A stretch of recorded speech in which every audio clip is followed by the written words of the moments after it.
नमस्कार दोस्तों आज हम जिक्र करते हैं एक ऐसी परंपरा का जो हमारे एक पड़ोसी देश में सदियों से चली आ रही थी और अब स्थिति ये है कि उन परंपराओं का निर्वहन जो है वो हमारे यहाँ हमारे देश में किया जा रहा है। मैं बात कर रहा हूँ दलाई लामा के उत्तराधिकारी के बारे में।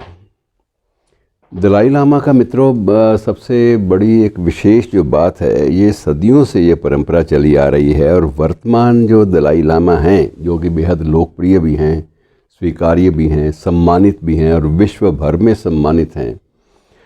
अब बड़ी अजीब सी बात है कि वर्ष 1951 में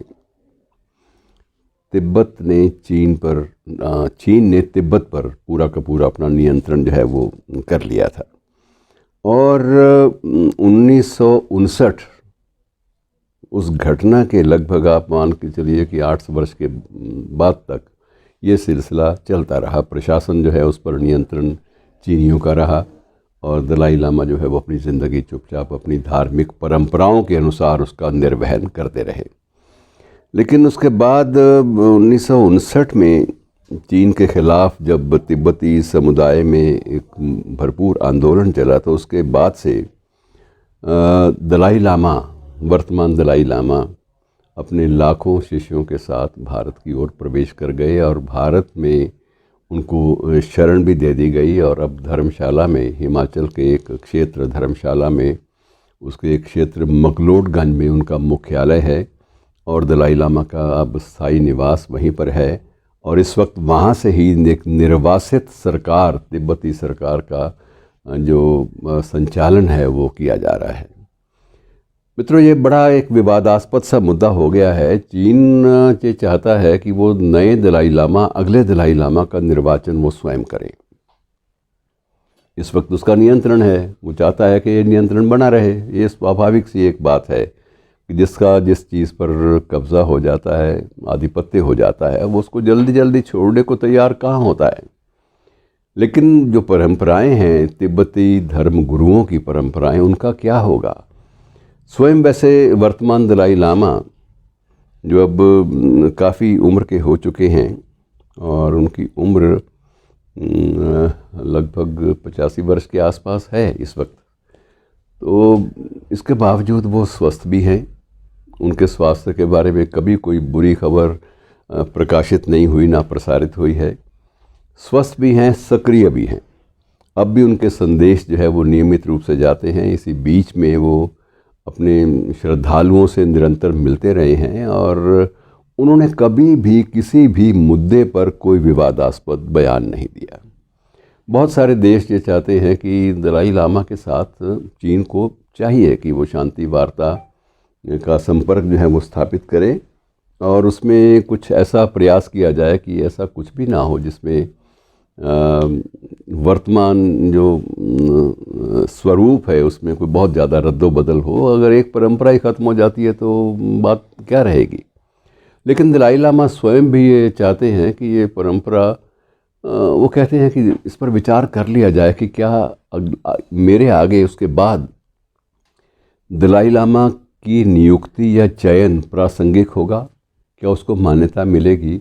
और यदि ऐसी बात है, स्थितियां ऐसी हैं जब अगर कोई शांति की वार्ता नहीं होती, तिब्बतियों को कोई स्वाधीनता नहीं मिल पाती, अपने फैसले लेने का उनको अधिकार नहीं मिल पाता, तो फिर आगे नया दलाई लामा चुनने की आवश्यकता भी क्या है। फिर जैसे चलता है चलता रहे और जब कभी बदलाव कोई आएगा, बदलाव के बाद फिर आप बदल लीजिएगा जो भी होगा। लेकिन अब ये धर्मगुरुओं का जो तिब्बती धर्मगुरु जो वहाँ पर इस वक्त या तो ल्हासा में भी थोड़े बहुत रहते हैं, ज़्यादातर लोग उसमें धर्मशाला में ही रह रहे हैं, उन सब का ये है कि किसी भी तरीके से इस मामले को शांतिपूर्वक ढंग से निपटा दिया जाए और जो स्थापित परंपराएं हैं उनके अनुसार ही अगले दलाई लामा की तलाश जो है वो शुरू की जाए। और मित्रों, एक बात ये भी आपसे जानकारी थोड़ी सी बांट लें। वैसे आप सबको पता ही है कि दलाई लामा के बाद दूसरा जो स्थान है धर्मगुरुओं का वो पंचेन लामा के नाम से होता है। तो पंचेन लामा का भी चयन जो है वो धार्मिक रीति रिवाज से और निर्धारित परंपराओं के अनुसार होता है।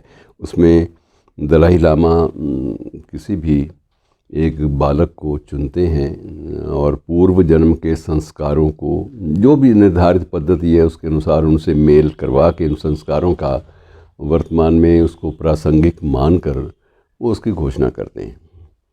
और घोषणा जो है ये कर दी गई। वर्तमान दलाई लामा ने, धर्मगुरु थे तो उन्होंने पंचन लामा का जो निर्वाचन है वो भी अपने अन्य धर्म गुरुओं की सहायता से बौद्धिक परंपराओं के अनुसार बौद्धिक धार्मिक रीति और बौद्ध धर्म की परंपराओं के अनुसार उन्होंने उसका चयन कर लिया।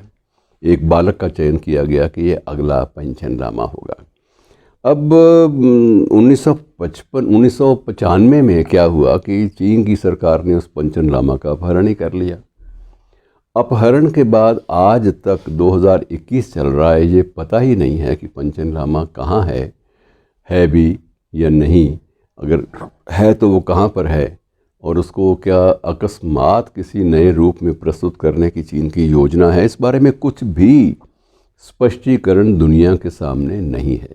अब दलाई लामा को यही खतरा है कि अगर कोई नया दलाई लामा कोई चयनित होता भी है अगला दलाई लामा, तो उसके चयन के बाद उसके साथ क्या हश्र होगा ये कोई पता नहीं है। अगर वो पंचन लामा का पता नहीं चल रहा, और जो दलाई लामा जिसके बारे में जांच पड़ताल आरंभ होगी भावी दलाई लामा के बारे में, उसका क्या होगा, उसका भी अपहरण कर लिया गया वहाँ से, तो उसके बाद स्थितियाँ और भी बिगड़ जाएंगी।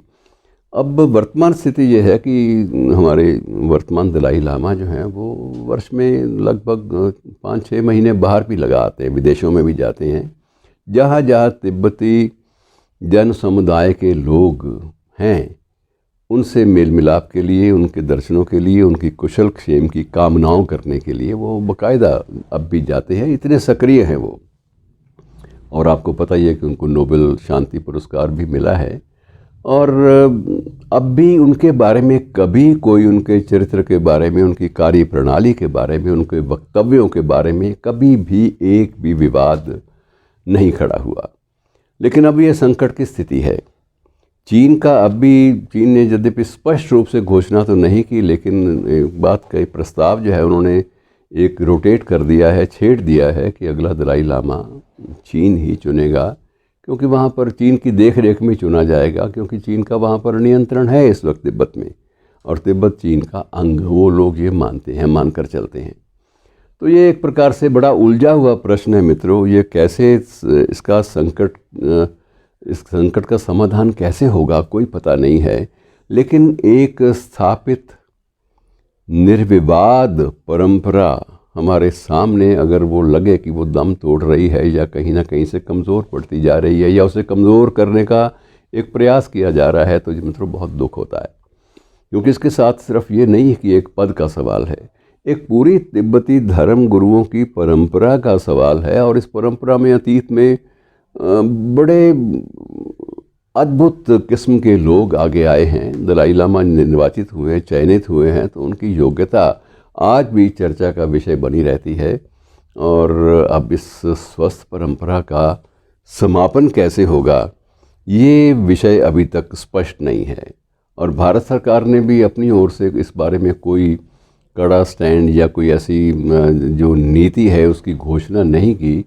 लेकिन ये स्पष्ट है कि भारत सरकार वर्तमान दलाई लामा को पूरा सम्मान देती है, और उनकी निर्वासित जो सरकार है उसके बारे में कभी भारत सरकार ने कोई आपत्ति नहीं उठाई, कोई दखल नहीं दिया, कोई हस्तक्षेप नहीं किया। क्योंकि भारत भी कहीं ना कहीं ये बात चाहता है कि परंपराएं जो हैं वो उनसे अनावश्यक रूप से और असामयिक रूप से छेड़छाड़ नहीं होनी चाहिए। लेकिन मित्रों, समय है, राजनैतिक माहौल चारों तरफ फैला हुआ है, इनमें क्या होता है क्या नहीं होता कुछ कहा नहीं जा सकता। फिलहाल कामना करें कि वर्तमान दलाई लामा स्वस्थ रहें, प्रसन्नचित्त रहें, और अपने शांति के संदेशों, विश्व शांति के संदेशों को ज्यों का त्यों आज की ही तरह वो प्रसारित करते रहें। धन्यवाद।